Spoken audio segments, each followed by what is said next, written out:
વિદ્યાર્થી મિત્રો સ્વાધ્યાય 5.2નો બીજા દાખલાથી શરૂઆત કરીશું. પહેલો દાખલો આપણે ગણાવેલો છે. નીચેની સંખ્યાઓ પૂર્ણ વર્ગ હોવાની શક્યતા છે, એટલે ખાક અથવા નામો જવાબ આપવાનો છે. વિદ્યાર્થી મિત્રો, આપણે જાણીએ છીએ કે જે સંખ્યાનો એકમનો અંક 0 હોય, 1 હોય, 4 હોય, 5 હોય, 6 હોય કે 9 હોય, આટલા અંકો હોય તો પૂર્ણ વર્ગ હોવાની શક્યતા છે, નહીતર નથી. હવે આપણે અહીં જોઈએ તો જે પહેલી છે એમાં 2 છે, આમાં 2 નથી, એટલે પહેલાંમાં શું આવશે? ના. અહીં 4 છે તો અહીં 4 આપેલો છે, તો અહીં હા. અહીં 3 છે, 3 નથી, તો ના. અહીં 4 છે તો હા. અહીં 7 છે, 7 નથી, તો ના. અહીં 1 છે તો હા આવશે. અહીં 8 છે તો ના આવશે. અહીં 1 છે તો હા આવશે. અહીં 0 છે તો હા આવશે. અહીં 6 છે તો હા આવશે. અહીં 8 છે તો ના આવશે. અહીં 6 છે તો હા આવશે. અહીં 0 છે તો હા આવશે. અહીં 9 છે તો હા આવશે. અહીં 3 છે તો ના આવશે. બોલો, આટલું ઇઝી છે. તમારે ફક્ત શું યાદ રાખવાનું છે? 0, 1, 4, 5, 6, 9 એકમમાં હોય તો હોવાની શક્યતા છે, બાકી નથી. ચલો, ઓકે. હવે શું કહે છે? નીચેની સંખ્યાના વર્ગમૂળનો એકમનો અંક કયો હશે? તો આનું વર્ગમૂળ શોધીએ તો એકમનો અંક કયો હોય?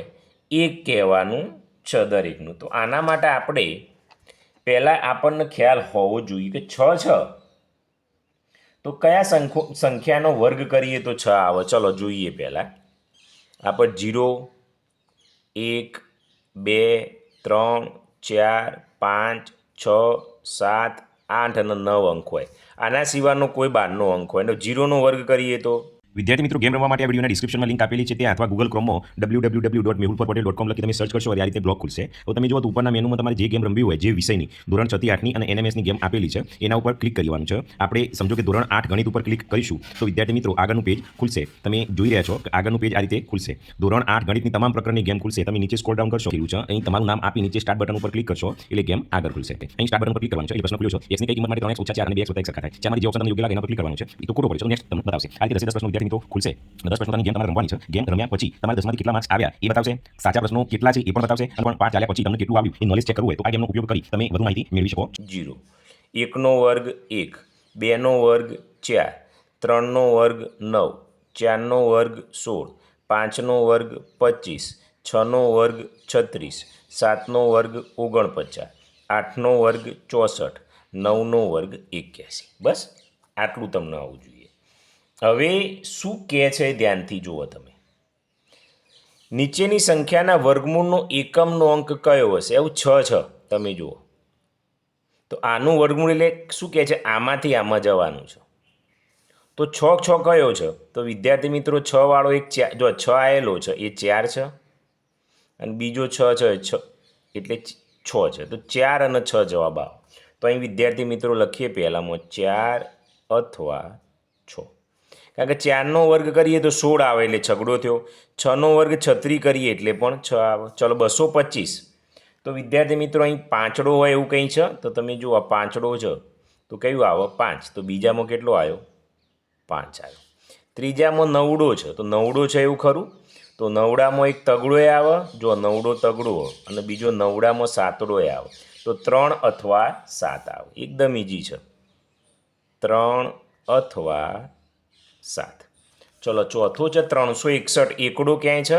તમે જુઓ એકડામાં વિદ્યાર્થી મિત્રો તો એકડામાં એક એકે આવે છે અને એકડામાં તમે જુઓ તો 9 આવે. તો એમાં શું આવશે? 1 અથવા 9.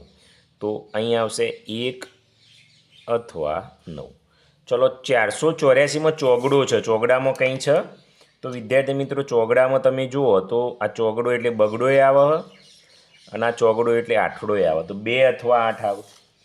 એકદમ ઇઝી થઈ ગયું ને વિદ્યાર્થી મિત્રો? 2 અથવા 8 આવ્યા. ચલો આ જુઓ પાછો અહીં શું આવ્યું? ચોગડો ફરી વાર આવ્યો. તો અહીં પાછું એના જ આવશે 2 અથવા 8. અહીં નવડો ફરી વાર આવ્યો. તો નવડામાં આપણે શું લખ્યું હતું? તમે જુઓ તો વિદ્યાર્થી મિત્રો નવડો હોય ત્યાં 3 અથવા 7 લખી દો. તો અહીં શું આવશે? 3 અથવા 7 આવશે. ઇઝી છે કે નથી? એકદમ ઇઝી છે વિદ્યાર્થી મિત્રો. હવે પાછો એકડો આવ્યો તો એકડામાં આપણે શું લખ્યું હતું? 1 અથવા 9. તો અહીં લખીએ 1 અથવા 9. પછી છગડામાં શું લખ્યું હતું? છગડામાં તો પહેલો જ હતો 4 અથવા 6. તો અહીં શું આવશે? 4 અથવા 6. અહીં લખી દઉં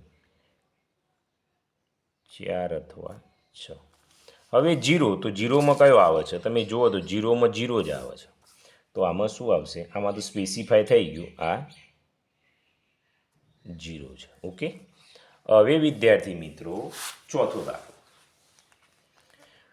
કોઈ પણ પ્રકારની ગણતરી કર્યા વગર જણાવો કે નીચેની સંખ્યાઓ પૂર્ણ વર્ગ હોવાની શક્યતા છે કે નહીં. ફરીવાર આવ્યો વિદ્યાર્થી મિત્રો. આવો આપણને ખબર છે કે પૂર્ણ વર્ગ હોય તો કઈ સંખ્યા હોય? 0, 1, 4, 5, 6, 9. અહીં લખી દઉં હું. 0 હોય, 1 હોય, 4 હોય, 5 હોય, 6 હોય કે 9 હોય. બરાબર. હવે અહીં તમારે હા ના કરવાનું છે. તમે જોજો કેટલું ઝડપથી થાય. પાંચડો 6. ઓ 6 ભાઈ આવી રહ્યો પાંચડો, તો હા કરી દો. બગડો 6 નથી તો ના કરી દો. તગડો 6 નથી તો ના કરી દો. સાતડો 6 નથી તો ના કરી દો. છગડો 6 તો હા કરો. નવડો 6 તો હા કરો. ચોગડો 6 તો હા કરો. શૂન્ય 6 તો હા કરો. 9 6 તો હા કરો. 4 6 તો હા કરો. 7 નથી તો ના કરો. 8 નથી તો ના કરો. બોલો, એકદમ ઇઝી છે કે નહીં? એકદમ ઇઝી છે. તો વિદ્યાર્થી મિત્રો આ રીતે તમારે ગણવાનું છે.